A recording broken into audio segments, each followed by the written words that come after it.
آج اگر ہم اپنے گھر میں بیٹھ کے اپنی مسجد میں بیٹھ کے حضور کی صورت میں انعام خداوندی کا شکریہ ادا کرتے ہیں تو اللہ کی رحمتوں سے بعید نہیں کہ اللہ فرشتوں سے کہے دیکھو صدیاں بیت گئی یہ آج بھی شکرانہ ادا کر رہے ہیں، اور یہ بات میری اور آپ کی بخشش کی ضمانت کرا پائے۔ تو حضور کی صورت میں جو انعام ہوا، حضرت حسان بن ثابت اکثر کہا کرتے تھے منا علینا ربنا ام بعث فینا محمدا، ہمارے رب نے ہمارے اوپر احسان کر دیا ہے کہ محمد عربی عطا کر دی ہے۔ ساری زندگی سجدے میں سر رکھ کے شکر ادا کرتے رہیں، حق شکر پھر بھی ادا نہ ہو۔ میں تو کہا کرتا ہوں ہمارے بدن پہ اتنے بال نہیں ہیں جتنے رسول اللہ کے احسانات ہیں۔ ہمارا بال بال قرض رسالت میں جکڑا ہوا ہے، ساری زندگی ان کے گیت گائے۔ میں ایک رات کے میلاد کا صرف قائل نہیں ہوں کہ ایک رات میلاد کر لو اور پورا سال چھٹی، ساری زندگی حضور کا نام جپو، ساری زندگی حضور پہ درود پڑھو، لمحہ لمحہ حضور کے ذکر کا چرانہ کرو۔ صرف اپنے گھروں میں، اپنی چہار دیواریوں میں اور اپنے بازاروں میں جھنڈیاں ہی نہ لگاؤ، بلکہ دل کے ایک ایک پرت پہ نام محمد کی جھنڈی لگاؤ۔ صرف منڈیروں پہ چراغاں ہی نہ کرو، بلکہ دل کی اندھیر گلیوں میں بھی حضور کے نام کا چراغاں کرو، اندر بھی روشنی ہو باہر بھی روشنی ہو۔ حضور پہ درود پڑھو، حضور کا ذکر کرو، اپنے بچوں کو بٹھا کر کے حضور کے قصیدے سناؤ، حضور کی شانیں سناؤ، حضور کی سیرت بتاؤ انہیں۔ اپنے گھر کے ماحول کے اندر، اپنی مسجد میں، اپنی گلی میں، اپنے دوستوں میں حضور کا ذکر کرو۔ دوستوں آپس میں بیٹھو تو وہ یار اللہ کا کتنا کرم ہو گیا کہ اللہ نے ہمیں حضور عطا کر دی۔ دوستوں میں بیٹھے جب یوں بات کرو گے تو اللہ کی رحمتیں کس قدر تمہارے اوپر برسے گی۔ اپنی عقیدتوں کا اظہار کرو، وہاں کمیت نہیں دیکھی جاتی، وہاں کیفیت دیکھی جاتی، وہاں مقدار نہیں دیکھی جاتی، وہاں معیار دیکھا جاتا ہے۔ وہ چہرہ اور چہرے کا دل نہیں دیکھتے، وہ بندے کا دل دیکھتے ہیں۔ وہ دیکھتے کون کس خلوص کے ساتھ محبت لے کر کے آیا ہے، اور جس کی آنکھوں نے جمال محمد عربی دیکھا ہے وہ اپنے مقدر پہ ناز کیوں نہ کرے۔ تو کہا لوگوں آؤ اس وقت روئے زمین پہ میرے علاوہ کوئی نہیں جس نے حضور کو دیکھا ہو، آؤ مجھ سے حضور کی باتیں سنو۔ لوگ جمع ہو گئے اور کہا صف لنا رسول اللہ، تم نے حضور کو دیکھا ہے تو بتاؤ حضور کیسے تھے۔ حضرت ابو طفیل نے 3 لفظوں میں حضور کا بڑھیا بیان کیا، یاد کر دو۔ حضرت ابو طفیل نے کہا کان رسول اللہ صلی اللہ علیہ وسلم ابیض ملیحا مقصدا، ایک تو چٹے رنگ کے تھے، ایک تو حضور کا رنگ گورا تھا، دوسری بات ملیحا حضور کا حسن نمکین تھا، اور تیسرا مقصدا حضور متوازن تھے، نہ قد لمبا نہ قد پست، سوا صدر والبطن، سینہ اور پیٹ برابر، لیسا بالطویل الممغط ولا بالکثیر المتردد، نہ پست کے عجیب دکھائی دے نہ اتنے لمبے کے عجیب لگے بلکہ درمیانہ قد، لیکن اذا جامع القوم غمرهم، سن لو حضور کا قد تو درمیانہ تھا، لیکن جب لوگوں کے درمیان چلتے حضور کے کندھے لوگوں کے سروں سے اونچے دکھائی دیتے۔ یہ اللہ نے شان، مکھ چند بدر شاہ شانی، متھے چمک دی لاٹ، کالی زلف تے اکھ مستانی،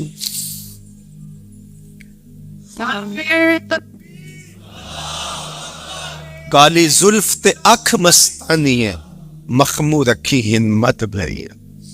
میں آپ کو مدینے کی گلی میں لے جانا چاہتا تھا کہ حضور علیہ السلام کی جب آمد ہوئی تو اہل مدینہ نے کس طرح جلوس نکالا، وہ عقیدتوں کے کیا رنگ تھے، لیکن وقت سمٹ گیا۔ لیکن اتنا سن لو کہ جب حضور تشریف لائے تو جنوبی سمت سے حضور آئے تھے۔ جب انہوں نے دیکھا نا تو اچانک ودا کے پہاڑوں کی اوٹ سے حضور دکھائی دیے، تو سیاہ پہاڑ ہیں، تو ان سے جب حضور کا چمکتا ہوا چہرہ دکھا نا تو بے ساختہ انہوں نے کہا طلع البدر علینا، وہ دیکھو چاند چڑھ گیا ہے، طلع البدر علینا، وہ دیکھو چاند چڑھ گیا۔ یہ شاعری خود بخود ہوتی ہے، خود بخود ترتیب، ایک ہوتی ہے آورد، ایک ہوتی ہے آمد، یہ آمد ہے۔ طلع البدر، وہ دیکھو چاند چڑھ گیا۔ من ثنیات الوداع وجب الشکر علینا، مورخ اسلام فی جالندری نقشہ کہتے جنوبی سمت سے اٹھا ایک نوری غبار آخر، جنوبی سمت سے اٹھا ایک نوری غبار آخر، سواد شہر میں داخل ہوا ناکا سوار آخر، زباں پر اشرق البدر علینا کی صدائیں تھی، دلوں میں ما دعا للہ دائی کی دعائیں تھی، نبوت کی سواری جس طرف سے ہو کے جاتی تھی، درود و نعت کے نغمات کی آواز آتی تھی، کہیں معصوم ننھی بچیاں تھی تف بجاتی تھی، رسول پاک کی جانب اشارے کر کے گاتی تھی، اور کہتی کیا تھی، ہم ہیں بچیاں نجار کے عالی گھرانے کی، خوشی ہے آمنہ کے لال کے تشریف لانے، خوشی ہے آمنہ کے لال کے، عجیب رنگ بکھرے ہوئے تھے۔ حضور نے جب بچیوں کو دیکھا تو فرمایا تم مجھ سے محبت کرتی ہو؟ انہوں نے کہا ہم دل و جان سے آپ سے پیار کرتی ہیں۔ تو حضور نے فرمایا واللہ انا احبکن، اللہ کی قسم میں بھی تم سے پیار کرتا ہوں، میں بھی تم سے پیار کرتا ہوں۔ لوگ گھروں کو سجائے بیٹھے، ہلم الینا یا رسول اللہ الی العدد والعدۃ والمنع، حضور آ جاؤ نا، آ جاؤ، ہمارے پاس اسلحے بھی ہیں، کسی نے حملہ کیا توڑ کے رکھ دیں گے، ہمارے بڑے بڑے گھر ہیں، مہمان آئے سنبھال لیں گے، رک جاؤ نا ہمارے گھر۔ اب اتنے چاہنے والے ہوں تو کس کو پذیرائی دے؟ حضور اونٹنی کی مہار گردن پہ ڈالتے تو مت خلو سبیلہا ناقتی معمورۃ من اللہ، اس کی راہیں چھوڑ دو، یہ اللہ کے حکم کی پابند ہے۔ کہتے لوگوں نے اونٹنی کو چارہ دکھانا شروع کر دیا کہ چلو اونٹنی بیٹھ جائے، اللہ اکبر، پانی ہڑا نو لوڑ کی راہ پر آندی، پہنچے آپ دریار سرکار یارا۔ یار جب محبت پیدا ہوتی ہے یار منانے کے ڈھنگ بھی سیکھ لیے جاتے ہیں، محبت بتا دیتی ہے محبوب کو کیسے منانا ہے، لیکن حضور فرماتے خلو سبیلا ناقتی معمور، راہیں چھوڑ دو، میری اونٹنی اللہ کے حکم کی پابند ہے، یہ سبز چاروں کے لالچ میں آنے والی نہیں ہے، چھوڑو چھوڑو اس کا راستہ۔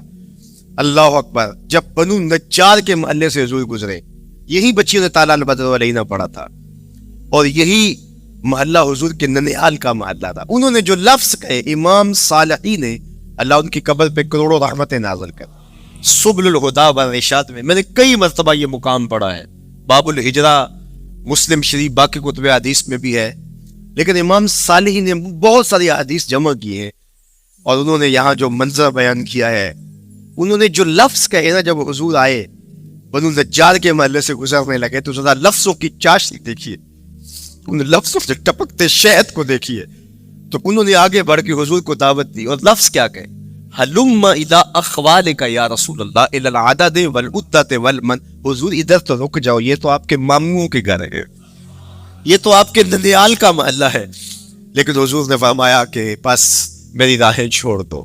پھر اونٹنی جا کے کہاں بیٹھی، نیویاں دا پرونا ہے میرا نبی، کوٹھیاں تے چڑھے ویکھدے رہ گئے، سہل اور سہیل دو یتیم بچے تھے، اور ان کی خالی جگہ پڑی تھی، جا کے اونٹنی وہاں بیٹھ گئی، اٹھایا گیا پھر بیٹھ گئی، قریب ترین مکان حضرت ابو ایوب انصاری کا تھا، دوڑے آئے سامان اتارنے لگے، کہا حضور اونٹنی کو اب نہ اٹھاؤ، اب تو میرے بخت جاگ پڑے۔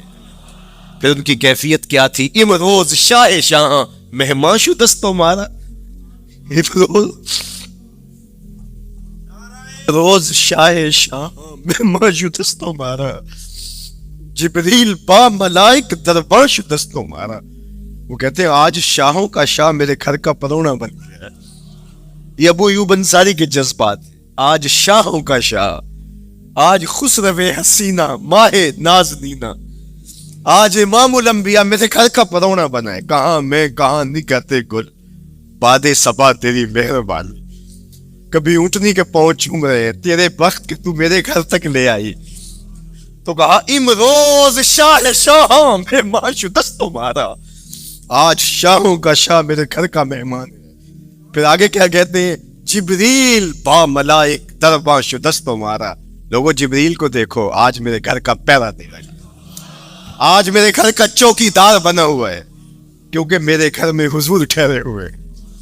تو کیا حضور کی آمد کا جلوس تھا یار، صحابہ نے جو حضور کے آمد کا جلوس نکالا، ہم تو وہ رنگ پیش نہیں کر سکتے، لیکن میں آپ کو کہوں گا درود پڑھتے ہوئے آج جلوس میں شامل ہوں، حضور کے ذکر سے سرشار ہو کے جلوس میں شامل ہوں، اور پورے نظم کے ساتھ اگر آپ کے جلوس میں کوئی کسی کی گاڑی گھس بھی آتی ہے، اس کو پیار دینا، اس کو راستہ دینا، اور اس کو حضور کی رحمت کا احساس ہو کہ یہ رحمت کو ماننے والے لوگ ہیں، اور حضور پہ درود پڑھتے رہنا، عقیدتوں کے رنگ میں رہنا۔ امید ہے کہ جس طرح حضور نے بچیوں سے کہا جو حضور کے جلوس میں شامل تھی کہ کیا تم مجھ سے محبت کرتی ہو، تو انہوں نے کہا جی ہم اسی لیے تو آپ کے قصیدے پڑھ رہی ہیں۔ تو حضور نے فرمایا واللہ میں بھی آپ سے محبت کرتا ہوں۔ تو ملنے پہ وہ خوش ہو جاتا ہے، اور اگر رحمت للعالمین مل جائیں پھر اس کی خوشی کا عالم کیا، پھر اس کی مسرت کی کیفیت کیا ہو۔ یہ بات ذہن میں رکھیے کہ حضور کی آمد پر مسرت کا اظہار کرنا، خوشی کا اظہار کرنا، اس میں تو کوئی اختلاف نہیں ہے۔ امت کا کوئی بھی طبقہ اس کا انکار نہیں کرتا کہ یہ خوشی کی بات نہیں ہے۔ خوشی کی بات ہر دور میں اور ہر علاقے کے اپنے اظہار کے سلیقے ہوتے اور طریقے ہوتے، اگر وہ شریعت کے مزاج سے متصادف نہ ہوں ان کو اختیار کرنے میں کوئی حرج نہیں ہے۔ پھر مرور زمانہ کے ساتھ بدلتے ہوئے تقاضے ہوتے ہیں۔ کسی زمانے میں تلواروں کے ساتھ، تیروں کے ساتھ لڑائی ہوتی تھی اور وہ جہاد اسلامی قرار پاتا تھا۔ آج کی لڑائی میزائلوں کے ساتھ اور ٹینکوں کے ساتھ ہے، اور یہ بھی جہاد اسلامی قرار پاتا ہے۔ کوئی کہے کہ تیر و تفنگ کو چھوڑ کے، نیزہ و بالا کو چھوڑ کے، شمشیروں کو چھوڑ کے یہ میزائلوں پہ آ جانا، یہ ٹینکوں پہ اور یہ جدید آلات حرب پہ آ جانا، یہ دانش مندی نہیں ہے، یہ سنت سے انحراف ہے۔ تو میاں تو سنت کے مفہوم کو نہیں سمجھ۔ اس دور میں آلات حرب وہ تھے، بدلتے تقاضوں کے ساتھ آلات حرب یہ ہوئے، تو وہ بھی عین جہاد اسلامی تھا، یہ بھی عین جہاد اسلامی۔ اس طرح خوشی کے مختلف طریقے ہیں۔ کسی زمانے میں بالکل پرانے لوگ جانتے ہیں، جب کسی کے ہاں خوشی آتی تو وہ گڑ کی روڑیاں بانٹتا، جو پرانا طریقہ۔ پھر اس کے بعد پتاشے بانٹنا شروع ہو، پھر اس کے بعد وہ شکر پارے آ گئے، اس کے بعد پھر لڈو آ گئے، پھر موتی چور، اور پھر نہ جاتے کیا کیا۔ لیکن روح ایک ہی ہے۔ جو گڑ بانٹنے سے مسرت کا اظہار تھا، وہی آج جدید جو ہمارے پاس مٹھائی کی اقسام ہے ان کو بانٹنے سے بھی وہی مقصود۔ کسی زمانے میں کسی کے ہاں بیٹا ہوتا تو وہ گھر کے دروازے پہ پتے باندھ دیا کر۔ یہ اس دور کی جڑیاں تھیں، اظہار کے لیے کس گھر میں خوشی آئی ہے۔ تو آج کے دور میں تو ہمیں پتے پاتے ہوئے نہیں ملتے۔ آج گھروں کے اندر ولادت مبارک کے یا مختلف طرح کے غبارے لگا دی جاتی ہیں یا چڑیاں لگا دی جاتی ہیں۔ تو مختلف بدلتے ہوئے ادوار میں وہ طریقے ضرور بدلے، لیکن جہاں تک مسرت کا اظہار ہے وہ روح بعین ہی ہر دور میں، ہر علاقے میں، ہر جو ہے وہ کلچر میں موجود ہے۔ کسی بھی خوشی پہ مسرت کا اظہار، مسرت اور سرور اور کیفیت کا اظہار، یہ انسانی زندگی ہے۔ اسلام ہمیں مسرتوں کی اظہار اور شکرانے کی صورت کے بہت سارے طریقے دیے، اس میں سے روزہ رکھنا بھی ہے۔ ان طریقوں میں سے ایک طریقہ نوافل ادا کر کے شکر کا اظہار کرنا بھی ہے۔ خیرات بانٹ کے لوگوں کو کھانا کھلا کے مسرت کا اظہار کرنا ہے، لوگوں کو لباس پہنا کے مسرت کا اظہار کرنا ہے۔ اور اسی طرح دعوت ہے، مختلف مواقع پہ مختلف چیزیں ہیں۔ پیر کے دن حضور علیہ السلام روزہ رکھتے تھے۔ پوچھا حضور آپ پیر کے دن روزہ کیوں رکھتے؟ قال فیہ ولدت، کہا اس دن میں پیدا ہوا تھا۔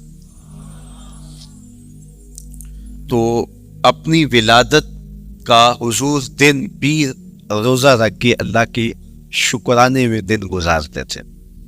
وہ حضور علیہ السلام کی زندگی کا ایک ایک لمحہ رب کے تشکر میں بسر ہوتا ہے، لیکن حضور نے اس کی وجہ بیان کر دی کہ میں اس دن کا روزہ خاص طور پہ اس لیے رکھتا ہوں، فیہ ولدت، اس دن میری ولادت ہوئی تھی۔ اللہ اکبر۔ تو حضور کی ولادت اللہ کی بہت بڑی نعمت اور اس پر شکرانہ خود میرے حضور نے ادا کیا ہے۔ علماء نے لکھا ہے کہ حضور کی ولادت کی خوشی یہ اللہ کی رضا کا سبب اور ذریعہ ہے۔ آپ نے سنا علماء سے کہ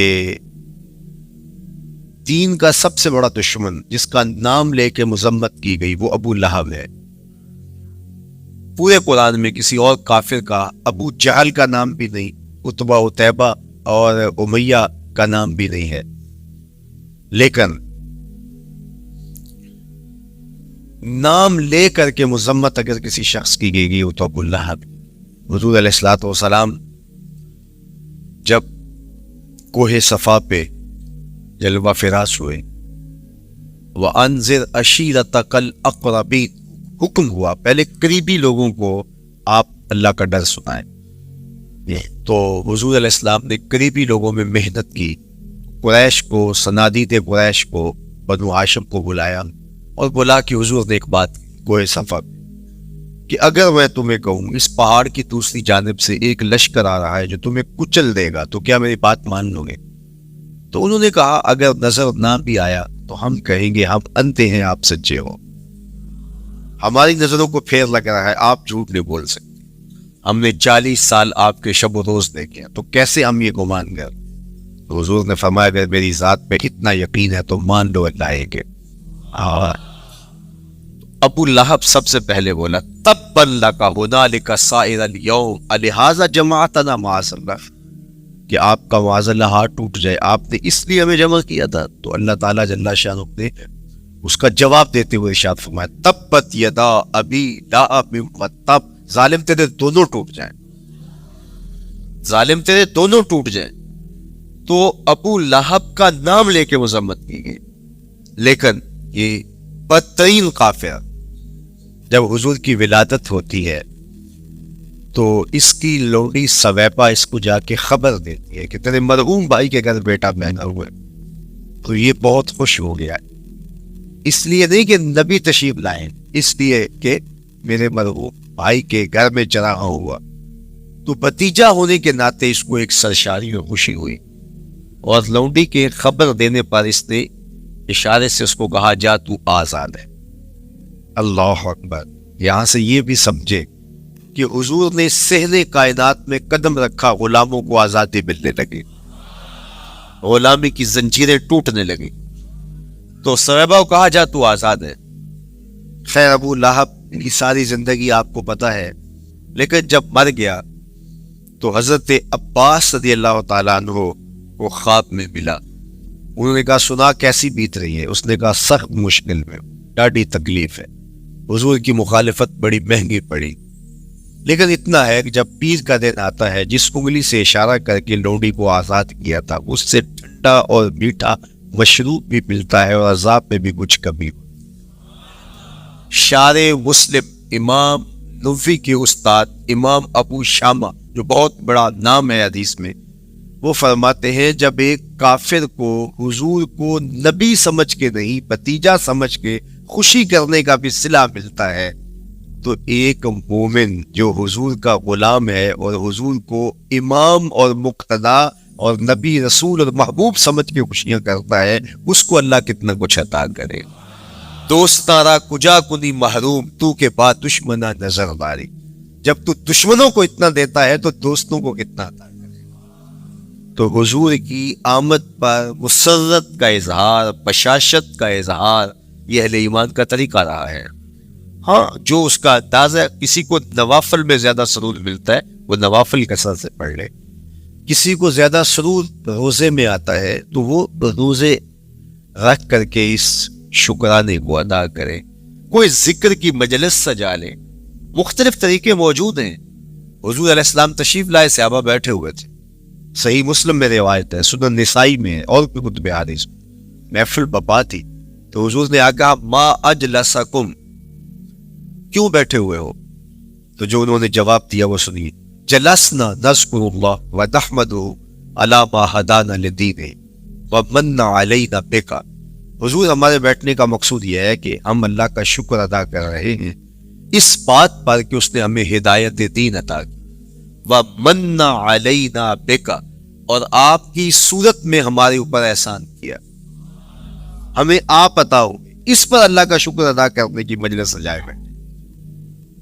اب بات تو سادہ سی تھی، لیکن میرے حضور نے ان سے کہا کیا تم اس بات پہ قسم دے سکتے ہو کہ اسی لیے بیٹھے ہو؟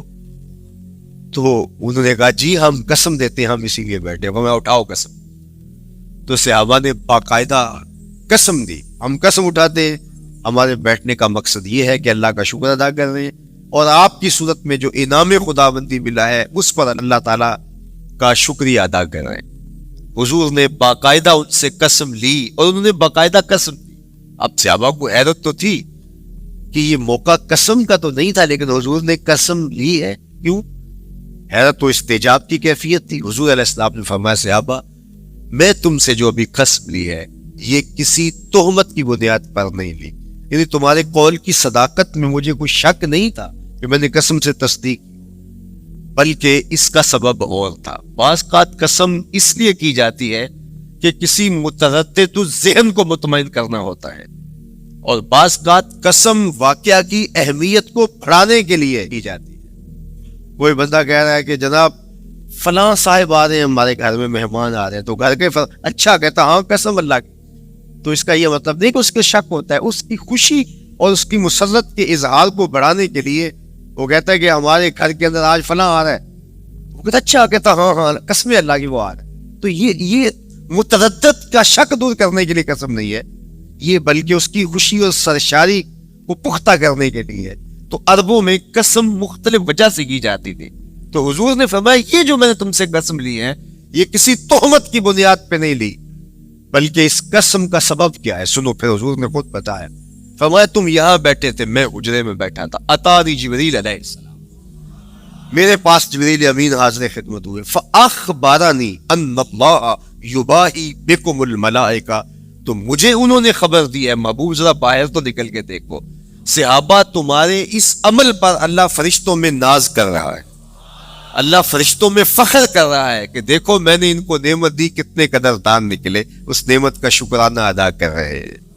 اور آج اگر ہم اپنے گھر میں بیٹھ کے، اپنی مسجد میں بیٹھ کے حضور کی صورت میں انعام خداوندی کا شکریہ ادا کرتے ہیں تو اللہ کی رحمتوں سے بعید نہیں کہ اللہ فرشتوں سے کہے دیکھو صدیاں بیت گئی، یہ آج بھی شکرانہ ادا کر رہے ہیں، اور یہ بات میری اور آپ کی بخشش کی ضمانت قرار پائے۔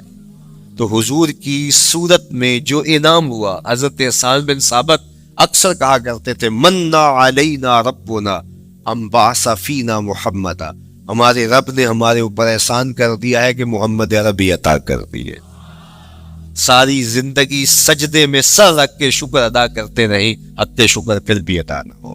میں تو کہا کرتا ہوں ہمارے بدن پہ اتنے بال نہیں ہیں جتنے رسول اللہ کے احسانات ہیں، ہمارا بال بال قرض رسالت میں چکڑا ہوا ہے، ساری زندگی ان کے گیت گائے۔ میں ایک رات کے میلاد کا صرف قائل نہیں ہوں کہ ایک رات میلاد کر لو اور پورا سال چھٹی، ساری زندگی حضور کا نام جپو، ساری زندگی حضور پہ درود پڑھو، لمحہ لمحہ حضور کے ذکر کا چرانہ کرو، صرف اپنے گھروں میں، اپنی چہار دیواریوں میں اور اپنے بازاروں میں جھنڈیاں ہی نہ لگاؤ، بلکہ دل کے ایک ایک پرت پہ نام محمد کی جھنڈی لگاؤ، صرف منڈیروں پہ چراغاں ہی نہ کرو بلکہ دل کی اندھیر گلیوں میں بھی حضور کے نام کا چراغاں کرو، اندر بھی روشنی ہو باہر بھی روشنی ہو، حضور پہ درود پڑھو، حضور کا ذکر کرو، اپنے بچوں کو بٹھا کر کے حضور کے قصیدے سناؤ، حضور کی شانیں سناؤ، حضور کی سیرت بتاؤ انہیں، اپنے گھر کے ماحول کے اندر، اپنی مسجد میں، اپنی گلی میں، اپنے دوستوں میں حضور کا ذکر کرو، دوستوں آپس میں بیٹھو تو کہو یار اللہ کا کتنا کرم ہو گیا کہ اللہ نے ہمیں حضور عطا کر دی۔ دوستوں میں بیٹھے جب یوں بات کرو گے تو اللہ کی رحمتیں کس قدر تمہارے اوپر برسے گی۔ اپنی عقیدتوں کا اظہار کرو، وہاں کمیت نہیں دیکھی جاتی، وہاں کیفیت دیکھی جاتی، وہاں مقدار نہیں دیکھی جاتی، وہاں معیار دیکھا جاتا ہے۔ وہ چہرہ اور چہرے کا دل نہیں دیکھتے، وہ بندے کا دل دیکھتے ہیں، وہ دیکھتے کون کس خلوص کے ساتھ محبت لے کر کے آیا ہے۔ شاہ ولی اللہ محدث دہلوی بہت بڑا نام ہے، تمام مکاتیب فکر کے نزدیک معتبر نام ہے۔ شاہ ولی اللہ محدث دہلوی فرماتے ہیں میرے والد شاہ عبد الرحیم محدث دہلوی ہر سال حضور کا میلاد کرتے تھے، اور اپنی استطاعت کے مطابق لوگوں میں آنے والوں میں کچھ کھانا بھی تقسیم کرتے ہیں۔ 1 سال حالات اتنے پتلے تھے کہ ان کو میسر نہ تھا کہ لوگوں کو بھرپور کھانا کھلا سکے، لیکن کہا چلو ناغہ نہ ہو، ایک تسلسل ہے جاری رہے، تو انہوں نے چنے بانٹ دیے بعد، لیکن دل میں تشویش تھی کہ اس مرتبہ من کی منشا پوری نہیں ہوئی، تو اسی حالت میں سو گئے، سوئے تو مقدر جاگا، حضور کا دیدار نصیب ہوا، اور جس نے حضور کو خواب میں دیکھا اس نے حضور کو ہی دیکھا۔ من رآنی فی المنام فقط رآنی، فرمایا جس نے مجھے خواب میں دیکھا اس نے مجھے ہی دیکھا۔ فإن الشیطان لا یتمثل بی، شیطان میری مثل ہو ہی نہیں سکتا، خواب میں آ کر بھی حضور کی مثل ہونے کا دعویٰ نہیں کر سکتا، جس نے مجھے دیکھا اس نے مجھے ہی دیکھا۔ اور دوسری بات، حضور جس کے خواب میں آئے قصد، ارادے اور مرضی سے آئے۔ تیسری بات، حضور علیہ الصلوۃ والسلام نے خواب میں کسی کو کچھ عطا کیا تو وہ حقیقت میں عطا ہے۔ ویسے میں خواب میں کسی سے کچھ لیتا ہوں، آپ خواب میں کسی سے کچھ لیتے ہیں یا کسی کو کچھ دیتے ہیں تو وہ محض خواب ہوتا ہے۔ آپ نے کسی سے قرض لینا ہو تو وہ خواب میں آ کے ادا کرتے ہیں، تو صبح اٹھ کے کھاتے سے نام کاٹ دیں گے، آپ کہیں گے خواب میں ادا کیا، بھوک میں تڑپتے سو گئے، رات عالی نسب ہوٹل سے کھانا کھاتے رہے، صبح بھوک محسوس کریں گے یا نہیں؟ خواب میں کھایا ہے نا۔ وہ کیا کسی نے کہا 100 بار میرے ہاتھوں میں تیرا دامن آیا، جب آنکھ کھلی تو اپنا ہی گرے پان تھا۔ کچھ نہیں ہوتا، خواب محض خواب ہوتا ہے۔ لیکن اگر حضور کسی کو خواب میں کچھ عطا کرے، امام بوصیری سے پوچھو، رات چادر ملتی ہے، صبح اٹھتے ہیں کندھوں پہ موجود ہوتی ہے۔ حضور عطا کرتے ہیں تو حقیقت میں عطا کرتے ہیں۔ امام سخاوی نے القول البدیع میں لکھا ہے، ایک شخص حضور کے روضے پہ کھڑا ہے اور کیا کہتا ہے؟ آنا ضیف ہوگا، میں آپ کا مہمان، اور آپ کے ہوتے ہوئے کسی اور در پہ تو نہیں جانا۔ آقا جی میں تیرا ہو کے خیر منگاں در درتا، مریل کتا کیوں اخواواں ایڈے بختاں ورتا، جب میں تیری چوکھٹ پہ ہوں تو کسی اور سے کیوں مانگوں؟ اور میرے امام بولے، کون دیتا ہے دینے کو منہ چاہیے، دینے والا ہے سچا۔ کوئی چولی میں چند ٹکڑے ڈال بھی دے تو ساری زندگی چتلائے گا۔ اللہ اکبر۔ عارف عبد المتین نے تو قلم توڑ دیا نا۔ اور جتنے بھی سہارے ہیں سبک کرتے ہیں، عزت نفس بڑھاتا ہے سہارا تیرا، ہر آسرا کمزور کرتا ہے لیکن نبی کا آسرا سر بلند کرتا ہے۔ کسی چودھری کا، خان وڈیرے کا مانگت سر اٹھا کے چل سکتے کہ میں فلاں کا مانگت ہوتا ہوں اور جس کو خیرات مدینے کی گلی سے ملی؟ اسی لیے میرے امام نے مشورہ دیا، ٹھوکریں کھاتے پھرو گے ان کے در پہ پڑ رہو، قافلہ تو اے رضا اول گیا آخر گیا۔ وہ کھڑا ہی حضور کے روضے پہ کیا کہتا ہے؟ آنا ضیف ہوگا، میں آپ کا مہمان، اور آپ کے ہوتے کسی اور در پہ جاؤں؟ اللہ اکبر۔ یہ کہتے کہتے آنکھ لگ گئی۔ حضور خواب میں تشریف لائے، دائیں ہاتھ میں روٹی تھی، عطا کرتے ہو میں خوش لے لے۔ کہتا میں نے خواب میں کھانا شروع کر دی، ابھی آدھی روٹی کھائی تھی، پوری روٹی نہیں کھائی تھی، آدھی روٹی کھائی تھی کہ میری آنکھ کھل گئی۔ جب آنکھ کھلی تو دوسرا آدھا ٹکڑا میرے ہاتھ میں موجود۔ وہ دیتے ہیں تو حقیقت میں نہیں۔ تو شاہ ولی اللہ محدث دہلوی فرماتے کہ میرے والد شاہ عبد الرحیم محدث دہلوی نے خواب میں حضور کو دیکھا، اور چونکہ دن یہ عمل گزرا تھا اور کہ مہمانوں کو خاطر خواہ تواضع نہیں کر سکا تھا، تو حضور کے سامنے نواع اقسام کی چیزیں پڑی ہیں، اور میں میرے والے جدے بھی موجود اور حضور ان کے ساتھ شفقت فرما رہے۔ تو یہاں معیار دیکھا جاتا ہے، مقدار نہیں دیکھی جاتی، یہاں کمیت نہیں دیکھی جاتی، کیفیت دیکھی جاتی، یہاں چہرے اور چہرے کا دل نہیں دیکھا جاتا، یہاں آنے والے کا دل دیکھا جاتا۔ یار چہرہ تو چمکدار تھا، اسی لیے ابو لہب کہتے ہیں نا، شعلے کی طرح چمکتا ہوا، لیکن جہنم کا ایندھن بنا، اور کالے رنگ والا، ووٹ موٹے ہیں، لیکن کعبے کی چھت میں کھڑا اذان دے رہا ہے۔ اذان ازل سے تیرے عشق کا ترانہ بنی، نماز تو اس کی دید کا ایک بہانہ بنی، ادائے دید سراپا نیاز تھی تیری، کسی کو دیکھتے رہنا نماز تھی تیری۔ تو عقیدتوں کے رنگ اور محبتوں کے رنگ حضور علیہ السلام کے ساتھ جب کوئی پیش کرتا ہے تو رائے گانی جاتی۔ یہ وفاداروں کا طرح ہے، یہاں بے وفائی کا تصور ہی نہیں ہے، وہ ہاتھ پکڑتے ہیں تو پھر چھوڑتے نہیں ہیں۔ اس لیے ان سے محبت کا ربط قائم کیجیے، اپنی اولادوں کو حضور کا پیار سکھائیے، اپنے گھروں میں میلاد کیجیے۔ کیے. لازم نہیں ہے کسی عالم دین کو بلاؤ, آپ اپنے گھروں میں حضور علیہ السلام پر درود پڑھیے گا, بچوں کو بٹھائیے گا اور حضور کی سیرت کا کوئی واقعہ ان کو سنائیے گا. صحابہ اپنے بچوں کو بٹھا کر کے حضور کی سیرت بتایا کرتے تھے, حضور کا نقشہ بتایا کرتے تھے, حضور کے شمائل ذکر کیا کرتے تھے. اور کوئی صحابی ملتا تو تابعین جمع ہو جایا کرتے تھے اور اسے پوچھتے تھے اچھا بتاؤ حضور کی صورت کیسی تھی, زلفیں کیسی تھی. یہی میلاد ہے نا. میلاد میں حضور کے فضائل کا ذکر ہوتا ہے, شمائل کا ذکر ہوتا ہے, خصائل کا ذکر ہوتا ہے. اور موسم حج کا ہے. ایک اونچے ٹیلے پہ حضرت سیدنا ابو طفیل چڑھ گئے. یہ آخری صحابیاں ہیں, اس کے بعد کوئی صحابی نہیں. آخر میں سب سے آخر میں فوت ہوئے 110 ہجری میں, حضور کے وصال کے 100 سال بعد تک زندہ رہے. اونچے ٹیلے پہ چڑھ گئے اور لوگوں کو کہا لوگوں آؤ, اس وقت روئے زمین پہ میرے علاوہ کوئی نہیں جس نے حضور کو دیکھا, بس انہی آنکھوں نے حضور کو دیکھا ہے. کیا ناز ہے. میرے ایک استاد ہوتے تھے سر محمد علی حاشر, اللہ کی قبر پہ رحمت نازل کریں, تو وہ بڑے بڑے مشاہیر اہل سخن سے ملے تھے تو وہ بات کرتے تھے. میں مولانا ظفر علی خان کا مصاحب رہا ہوں, میں نے اقبال کو دیکھا ہے. داغ دہلوی نے اپنے شاگردوں سے کہا تھا آنے والی صدیاں تم پہ ناز کریں گی اے لوگو, تم نے داغ کو دیکھا, تم نے داغ سے باتیں کی. یار جس نے داغ دہلوی کو دیکھا ہے وہ تو ناز کریں, جس نے اقبال کو دیکھا ہے وہ تو فخر کریں, جو مشاہیر اہل سخن کے پاس بیٹھتا رہا ہے وہ تو فخر کریں, اور جس کی آنکھوں نے جمال محمد عربی دیکھا ہے وہ اپنے مقدر پہ ناز کو نہ کریں. تو کہا لوگوں آؤ, اس وقت روئے زمین پہ میرے علاوہ کوئی نہیں جس نے حضور کو دیکھا ہو, آؤ مجھ سے حضور کی باتیں سنو. لوگ جمع ہو گئے اور کہا صف لنا رسول اللہ, تم نے حضور کو دیکھا ہے تو بتاؤ حضور کیسے تھے. حضرت ابو طفیل نے 3 لفظوں میں حضور کا بڑھیا بیان دیا, یاد کر دو. حضرت ابو طفیل نے کہا کان رسول اللہ صلی اللہ علیہ وسلم ابیض ملیحا مقصدا.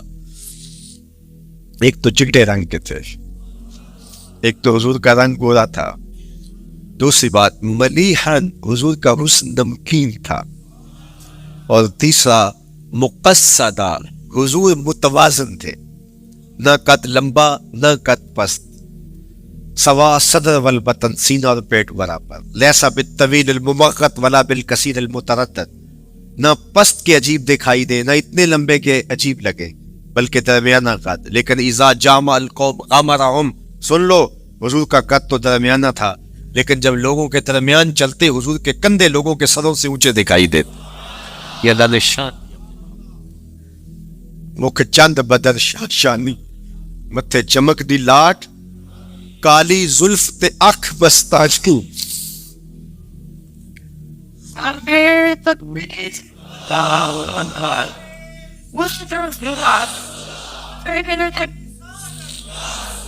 کالی زلف تے اکھ مستانی ہے, مخمور رکھی ہمت بھری ہے.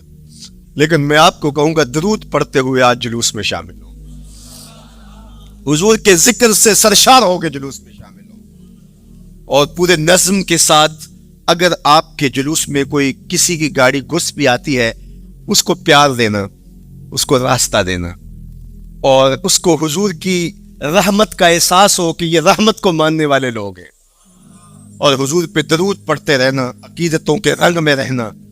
امید ہے کہ جس طرح حضور نے بچیوں سے کہا جو حضور کے جلوس میں شامل تھی کہ کیا تم مجھ سے محبت کرتی ہو, تو انہوں نے کہا جی ہم اسی لیے تو آپ کے قصیدے پڑھ رہی ہیں. تو حضور نے فرمایا واللہ میں بھی آپ سے محبت کرتا ہوں. تو ہو سکتا ہے حضور ہمیں فرمائے میرے میلاد کے جلوس میں آنے والوں میں بھی تم سے محبت کرتا ہوں. اللہ آپ کو سلامت رکھے. وآخر دعوانا الحمد.